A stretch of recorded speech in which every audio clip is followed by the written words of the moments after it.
ఇప్పుడే country delight యాప్ని download చేసుకోండి. Download the country delight app now. నమస్తే రమగారు. నమస్తే జయ. రమగారు, దసరా స్పెషల్స్ చేస్తూ ఉన్నాం మనం. ఈరోజు ఏం చేసి చూపించబోతున్నాం? బెల్లం కేసరి చేద్దాం. బెల్లం కేసరి. పంచదారతో కేసరి చేస్తారు, బెల్లంతో చేస్తే హెల్దీ కూడాను. ఎక్సలెంట్ గా ఉంటుంది. మామూలుగా అమ్మవారికి గుడాన్నము అవి ఇష్టం. అవును, అన్నంతో ఒక రోజు చేసి రవ్వతో ఇంకో రోజు చేయొచ్చు. దీన్ని మనం గోధుమ రవ్వతో చేసుకోవచ్చు, బొంబాయి రవ్వతో చేసుకోవచ్చు. ఇవాళ బొంబాయి రవ్వ చూపిద్దాం, గోధుమ రవ్వ కూడా ఇంకోసారి. ఓకే, దీన్ని ఏం చేయాలంటే కొంచెం నెయ్యి మాత్రం హితోధికంగా వేయాల్సి వస్తుంది. అంత నెయ్యి అనద్దు నువ్వు. ఓకే, ధారాళంగా వేసేస్తారా? వేస్తేనే బాగుంటుంది.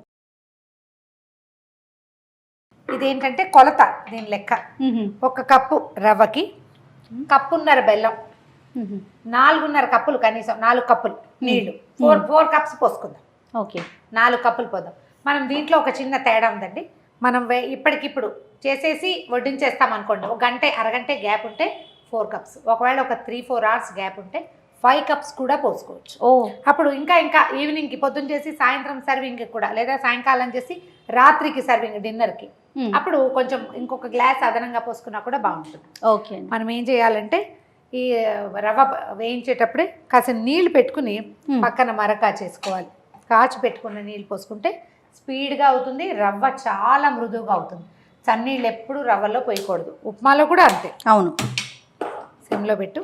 ముందేం చేద్దామంటే నెయ్యి పెట్టాం కదా, కాసిన జీడిపప్పులు, తర్వాత కాసిన కిస్మిస్లు, మీకు అలవాటు ఉంటే సారపప్పు, బాదం పప్పు, సీమబాదం పప్పుల్ని నానబెట్టి తొక్కు తీసేయాలి. సన్నగా చీలికలు చేసి వేయించేసేయాలి. అవి కూడా వేసుకోవచ్చు.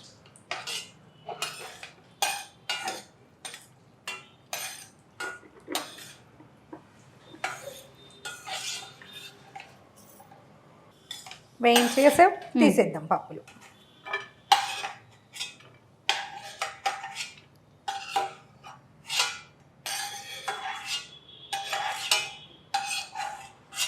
ఓకే, మొత్తం తీసి పక్కన పెట్టుకోవటమేనా? తీసి పక్కన పెడదాం. రవ్వ నేతిలో 1 కప్పు రవ్వ వేయించేసుకుందాం. ఇంకా నెయ్యి పడుతుంది, మళ్ళీ వేసుకోవచ్చు. రవ్వ ఎంత వేగితే అంత బాగుంటుంది. అండ్ అరుగుదలలో కూడా తేడా ఉంటుంది. రవ్వ వేగని దాని అరుగుదల వేరు, వేగిన దాని అరుగుదల వేరు. 2 సార్లు కుక్ అవుతుంది, వేగి ఉడుకుతుంది కదా. అవునవును, ఎక్కువ మృదువుగా వస్తుంది, వస్తువు కూడా ఎక్కువ అవుతుంది, ఆట వస్తుంది అనమాట. మనం 1 కప్పు చేస్తే చక్కగా 5 కప్పుల ఇది కనపడుతుంది మనకి. మామూలుగా కూడా మీరు ఒక వీడియోలో కూడా చెప్పారు రమ్మగారు, పాడవకుండా ఉండాలంటే వేయించి డబ్బాలో పెట్టుకుంటే దోరగా వేపుకోవాలి. మంచి స్మెల్ వస్తుందండి, వాసన బాగుంది. మాడినివ్వకండి, చెయ్యి విడవకూడదు. విడిచామా అడుగు పడిపోయి రంగు మారిపోయి బాగుండదు. అవును, వస్తువు అందంగా ఉండదు అనమాట. రవ్వ తొందరగా రంగు మారిపోతుంది. కావాలంటే ఇప్పుడు ఇంకో స్పూను నెయ్యి కూడా యాడ్ చేసుకోవచ్చు. నెయ్యి వేస్తే వేపు బాగుంటుంది, బాగా రుచిగా కుదురుతుంది. రమ్మగారు, ఈ శరన్నవరాత్రుల సందర్భంగా అమ్మవారిని ఏమన్నా దర్శించుకోవటం, విజయవాడ ఏమైనా వెళ్తుంటారా? అవకాశం దొరుకుతుందా? అమ్మో, పెద్ద పెద్ద క్షేత్రాలు దూరంగా ఎప్పుడు వెళ్ళటం జయ.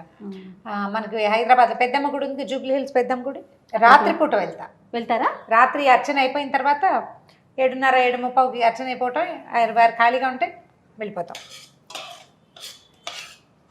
పెద్దమ్మ గుడిలో చివరి అర్చన పల్లకి ఊరేగింపు, అవునవును, తర్వాత పవళింపు సేవ ఉంటే నాకు చాలా ఇష్టం, అందుకని వెళ్తాను. ఓకే, దేవాలయాలు కష్టమే, ఇప్పుడు ఫుల్ రష్గా ఉంటాయి కదా. అవునవును, నేను కొంచెం పర్వదినాల్లో దేవాలయాలకు వెళ్ళేది తక్కువే. అయితే ఈ రాత్రిపూట సేవాకాలం ఆ పెద్దమ్మ గుడిలో బాగుంటుంది, అలా వెళ్తాను. నీళ్ళు కూడా కాగినాయి, స్టవ్ ఆపేసి అలాగా ఈ రవ్వలో పోసేద్దాం.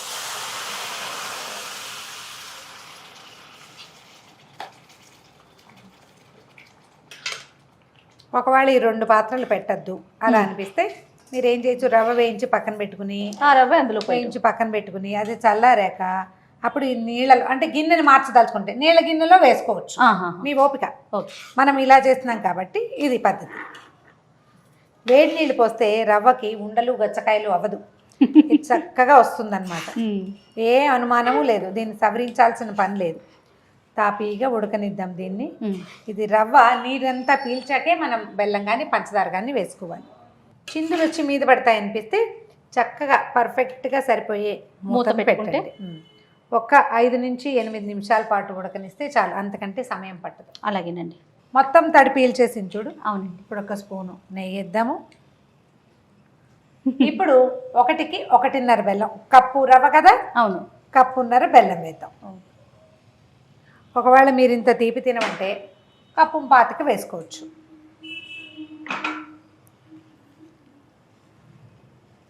ఒకసారి పైకి కిందకి కదపండి. ఉమ్. నేతితోటి ఈ బెల్లము రవ్వ ఉడికి ఎంత ఎక్సలెంట్ వాసన వస్తుందో.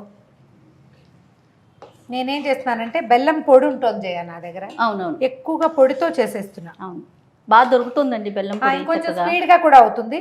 తరిగిన బెల్లం కరగడానికి పాకానికి అవునవును. కొంచెం సమయం తీసుకుంటుంది.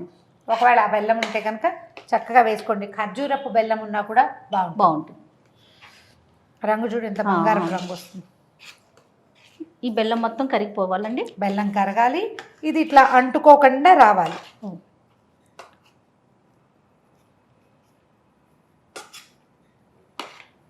ఇంకొంచెం నెయ్యి వేస్తారా? ఒక స్పూన్ నెయ్యి వడ్డిద్దాం. వీటిల్లో బాగానే పడుతుంది రమ్మగారు నెయ్యి కదండి, తప్పదు. కేసర్లు రవ్వ ఈ హల్వాలకి కొంచెం నెయ్యి పడుతుంది. దీన్ని నిదానంగా పాకం రానివ్వండి. సాధ్యమైనంత చిన్న మంట సిమ్ము అందులో పెట్టి వదిలిపెట్టేయండి. కాస్త అప్పుడప్పుడు అకేషనల్గానే కాస్త కదిపితే ఏమైనా అడుగున మంట ఎక్కువైన చోట కాస్త అతుక్కోకుండా ఉంటుందన్నమాట. అవును. రవ్వ ఉడకటానికి 5-6 నిమిషాలు తీసుకుంది కదా, అవును. పాకం రావడానికి 8-9 నిమిషాలు తీసుకుంటుంది. కరిగిపోయింది చూడు బెల్లం బాగానే.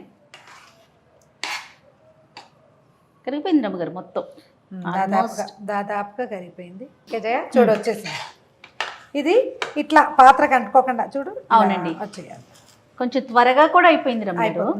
అయిపోతుంది. మీరు రుచిని అనుసరించి బెల్లం వేసి 1కి 2 వేసుకునే వాళ్ళు కూడా కనపడతారు జయ. తీయగా ఉంటుంది, నచ్చటం అన్ని బట్టి. అదేలేండి. మనం బాగా ఇంకా నెయ్యి పోసామనుకోండి అప్పుడు 2 వేసుకోవచ్చు. మనం అంత నెయ్యి వేయకపోతే నెయ్యి వేసినట్టు 1.5 వేస్తే సరిపోతుంది. ఓకే. ఇదిగో ఈ కలర్లో వస్తుంది. ఏం చేయాలి? ఫైనల్ టచ్ యాలకుల పొడి. మన ఇది ఉంటుంది కదా కుంకుమ పువ్వుని వేడి వేడి పాలల్లో నానబెట్టుకోవాలి. ఇందులో వేయదలుచుకుంటే అప్పుడే నిలవ ఉంటుంది. నీటిలో నానబెట్టద్దు, చల్లారిన పాలల్లో కాదు, వేడి పాలల్లో వేస్తే ఇది నిలవ ఉంటుంది.